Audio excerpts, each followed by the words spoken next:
మీనరాశి వారికి 2026వ సంవత్సరం ఆంగ్ల సంవత్సర గోచార ఫలితాలు ఏ విధంగా ఉంటాయో తెలుసుకునే ప్రయత్నం చేద్దాము. మీనరాశి వారికి జన్మంలోనే శని. ది అంటే ఏలినాటి శని జన్మంలోనే ఉన్నది. జన్మంలోనే ఉన్న కారణంగా ముఖ్యంగా ఆలోచన ధోరణి బాగుండదు, ప్రవర్తన దెబ్బతింటుంది, చెడు వైపు ఎక్కువ ఆకర్షితులయ్యే అవకాశం ఉంటుంది. శరీరం ఇది తనుభావం కాబట్టి అనారోగ్యాలు ఎక్కువగా వేధిస్తాయి. ఈ 2.5 సంవత్సరాలు అంటే ఇప్పుడు మన సంవత్సర ఫలితాలు చెప్పుకుంటున్నాము కాబట్టి ఈ సంవత్సరం అనేది చెప్పుకుందాం. అనారోగ్యాలు ఎక్కువగా వేధిస్తాయి. ఈ విధమైన ఫలితాలన్నీ కూడా శని భగవానుడు ఈ మీనరాశి వారికి ఇస్తున్నాడు. ఇకపోతే గురు సంచారం తీసుకున్నట్టయితే చతుర్థ, పంచమ, షష్టమ అంటే మిథున, కర్కాటక, సింహరాశుల్లో సంచారం చేస్తూ ఉన్నారు. ఇక్కడ చతుర్థ స్థానంలో జాన్యువరి 1 నుంచి జూన్ 1 వరకు అంటే మే 30 అనుకుందాము, 5 నెలల పాటు చతుర్థ స్థానంలో సంచారం చేస్తూ ఉన్నారు.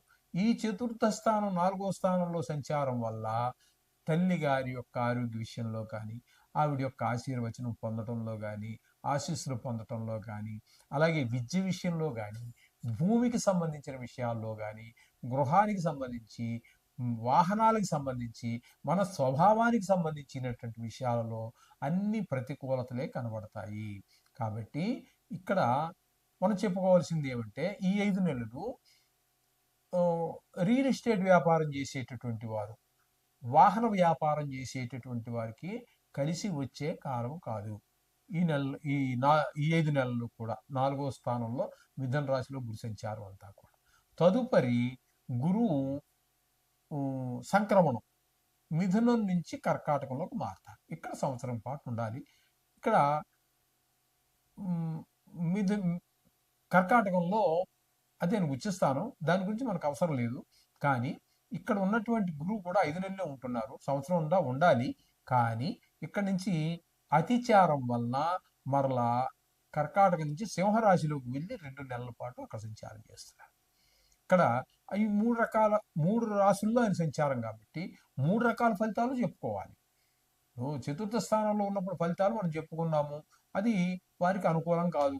ఎవరికి రియల్ ఎస్టేట్ వ్యాపారికి, వాహన వ్యాపారులకి ఈ మంచిది కాదు. అది ఫస్ట్ హ్యాండ్ కావచ్చు, సెకండ్ హ్యాండ్ కావచ్చు, అటువంటి వారికి ఎవరికి ఆ వ్యాపారం చేసేవారికి అనుకూలం కాదు చతుర్థ స్థానంలో. ఓకే, ఇక 5వ స్థానం దగ్గరికి వచ్చేటప్పుడు చూసినట్టయితే 5 నెలల పాటు ఉన్నారు. 30వ తారీఖు 10వ నెల 2026 వరకు అక్కడే ఉంటారు. అక్కడ 5 నెలలు మాత్రం సంతానం విషయంలో చాలా చక్కటి ఫలితాలు, బాగా చదువుతారు, మనం ఊహించిన కన్నా కూడా బాగా చదవగలుగుతారు, మనమే శభాష్ అనేటట్టుగా చదివి మనకు చూపిస్తారు. మన పిల్లలకు కూడా అనేక విషయాలు, కొన్ని విషయాల్లో కొంత ప్రజ్ఞత స్వతహాగా భగవత్ ఇచ్చేటటువంటి ఉంటాయి. ఆ విషయాల్లో కూడా వాళ్ళు బాగా రాణిస్తారు. మొత్తం మీద మన పిల్లలు చూసి మనమే సంతోషపడే విధంగా ఉంటుంది ఈ విధమైనటువంటి 5 నెలలు. తదుపరి 6వ స్థానంలో ప్రవేశిస్తూ ఉన్నారు ఒక 2 నెలల పాటు. 6వ స్థానం అంటే ఏమవుతుంది మీకు అక్కడ? సింహం అవుతుంది. ఈ సింహంలో ప్రవేశించినప్పుడు మీకు 6వ స్థానం కాబట్టి రోగాలు అంటే జలుబు, దగ్గు, జ్వరమో ఏదో ఒకటి రోగాలు కొంచెం పీడించేటువంటి అవకాశం ఉంటుంది ఆ 2 నెలలు. అలాగే అప్పులు వాళ్ళు కొంచెం బాధ ఎక్కువ అవుతుంది. అంటే తీర్చేమని మనకి ఏదైనా రుణం ఉంటే తీర్చలేకపోతాము. తర్వాత వాడు 4 సార్లు అడిగే కొంచెం కోపం వస్తుంది, వాడు ఏదో అంటాడు, మనం బాధపడాల్సి వస్తుంది. అలాగే మనం దేనికోసం ఈ అప్పు తీర్చడానికో మరోదానికో మనం ఆ రుణం కోసం ప్రయత్నం చేస్తే ఇంకో దగ్గర వాడి దగ్గర నుంచి అప్పు పుట్టదు. ఈ విధంగా మొత్తం మీద ఈ 6వ స్థానంలో ఉన్నటువంటి 2 నెలలు కూడా గురువు మనకి ప్రతికూలమైన ఫలితాలు, డబ్బులకి ఇబ్బంది పడేటటువంటి పరిస్థితి, ఆరోగ్యానికి ఇబ్బంది పడేటటువంటి పరిస్థితి ఉంటుంది. ఏమండి, ఈ విధంగా గురువు యొక్క సంచారం చెప్పుకోవాలి. అయితే ఇక్కడ మీకు కేతువు కూడా 6వ స్థానంలోనే సంచారం చేస్తున్నారు. ఈ కేతువు మాత్రం 6వ స్థానంలో సంచారం చాలా మంచి చక్కటి ఫలితాలన్నీ ఇవ్వబోతూ ఉన్నారు. ఆరోగ్యాన్ని కాపాడడానికి ఆయన ప్రయత్నం చేస్తారు. ఇదే స్థానంలో ఉన్నటువంటి గురువు ఆరోగ్యాన్ని క్షీణింపజేయడానికి ఆయన చూస్తే ఆయన 2 నెలలు, ఈ ఈయన సంవత్సరం పాటు నీకు ఆరోగ్యాన్ని కూడా ప్రశ్నిస్తున్నాడు. అంటే ఒకే రాశిలో ఉన్నటువంటి రెండు గ్రహాలు భిన్నమైనటువంటి ఇస్తారు తప్పకుండా. ఇప్పుడు మన ఇంట్లో ఉందామండి, మన ఇంట్లో నలుగురు ఉంటాము. తండ్రి సంపాదిస్తాడు, పెద్దన్న సంపాదిస్తాడు. మరి చిన్నపిల్లలందరూ స్కూల్ ఫీజు కావాలంటాడు. ఆవిడేమో చీరలు కావాలి, బట్టలు కావాలి, ఇంట్లో సామాను కావాలి, అనేకం ఉంటాయి. ఇద్దరు వాళ్ళ పని వాడు సంపాదించడం, వీళ్ళ పని ఖర్చు పెట్టడం మన ఇంట్లోనే ఉంది కదండి. అదే విధంగా ఒకే రాశిలో ఉన్న గ్రహాలు భిన్నమైనటువంటి ఫలితాలు ఎందుకు ఇస్తాయంటే దానికి ఆ గ్రహాన్ని బట్టి ఆ స్థానాన్ని బట్టి వస్తుంది. అలాగే ఉంటాయి అంతే ఇది. ఇప్పుడు మనం చెప్పుకున్నాం కదా ఉదాహరణ. ఒక ఇంట్లో ఒకరు సంపాదిస్తారు, నలుగురు ఖర్చు పెడతారు. లేకపోతే నలుగురు సంపాదిస్తారు, ఒకడే ఖర్చు పెడుతూ ఉంటారు. ఒక్కొక్క ఇంట్లో ఈ విధంగా ఉంటుంది. అది ఆ ఇంటిని బట్టి, ఆ ఇంట్లో ఉన్నటువంటి సభ్యులను బట్టి ఉంటుంది. అదేవిధంగా ఇక్కడ ఉన్నటువంటి 6వ స్థానంలో ఉన్నటువంటి కేతువు ఏం చేస్తాడంటే అన్నిటి మీకు ఆహ్, 6వ స్థానంలో ఉన్నటువంటి కేతువు మీకు అనుకూలమైన ఫలితాలే. ఇక్కడ మీకు ఆరోగ్యాన్ని ప్రసాదిస్తాడు. అప్పు ఉంటే తీర్చేయగలుగుతారు. మీరు కొత్త అప్పు కోసం ప్రయత్నిస్తే తప్పకుండా అప్పు పుడుతుంది మీకు. ఆ అప్పు పుట్టినటువంటి ద్రవ్యం కూడా మీకు చక్కగా ఉపయోగపడి మిమ్మల్ని అభివృద్ధిలోకి తీసుకొస్తుంది. అయితే లాస్ట్‌లో 25 రోజులు మాత్రం ఆయన వక్రగతి ద్వారా ఆయన కూడా కేతువు కూడా సంక్రమణమే. ఒక రాశి నుంచి రాశికి మారే కాలం ఇది.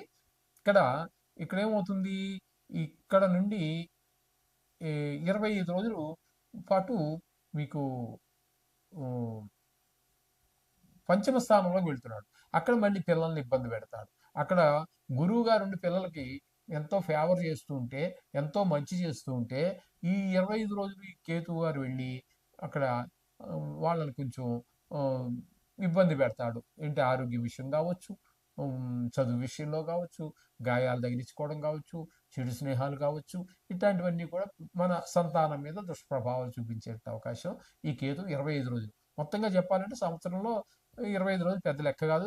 కేతువు మీకు పూర్తి అనుకూలుడే. రాహు అనుకూలుడు కాదు, శని అనుకూలుడు కాదు. గురువు మాత్రం ఒక్క 5 నెలలు అనుకూలుడు, కేతు అనుకూలుడు. పూర్తి సంవత్సరం కూడా నువ్వు చెప్పుకోవాలంటే కేతు అనుకూలుడు. అంటే మీకు శనికి, రాహుకి తప్పకుండా మీరు గురువు కూడా చేసుకుంటే మంచిది 3 గ్రహాలు. కాబట్టి హ్మ్, రోజు ఎలాగో చదువుకుంటున్నారు కదా! ఆ శనికి వాటికి ఏదో అభిషేకం చేయించుకోవటము, జపాలు మీ ఆర్థిక పరిస్థితిని బట్టి ఏదైనా భక్తిపూర్వకంగా చేయండి. శక్తి ఉండి కక్కుర్తి పని చేయకండి. అర్థమైంది కదా! ఆ విధంగా రాహుకి మినువులు దానం ఇచ్చుకోవటము, శనికి నువ్వులు దానం ఇచ్చుకోవటము. ఆ గురువు కూడా ఒక 5 నెలలే యోగకారకంగా ఉన్నాడు కాబట్టి 7 నెలలు ఆహ్, ప్రతికూలంగానే ఉన్నాడు కాబట్టి శనగలు, 1.25 కేజీ శనగలు ఇవన్నీ ఇచ్చి ఇది మీకు తోచిన దక్షిణ ఏదో ఉంటుంది కదా! మనస్సంకల్పం ఏది చెప్తే అది ఆ డబ్బులిచ్చి ఎవరికైనా దానం ఒక బ్రాహ్మడికి లేదా గుళ్ళో పూజారి గారులు అక్కడ ఎవరిదో ఏర్పాటు చేస్తూ ఉంటారు. అక్కడ గుళ్ళోనో దానం ఇచ్చేసినట్టయితే మీరు ఈ కష్టాల నుంచి వీరు ఈ రాహువు, శని, ఈ గురువు 7 నెలలు మనకి పెట్టేటటువంటి ఇబ్బందుల నుంచి చాలా సునాయాసంగా మనం బయటపడగలుగుతాము. అర్థమైంది కదండి! ఈ విధమైనటువంటి పరిష్కారాలు చేసుకోండి. అంతా శుభ్రంగా అంతా సాఫీగా జరుగుతుంది. శుభం భూయాత్.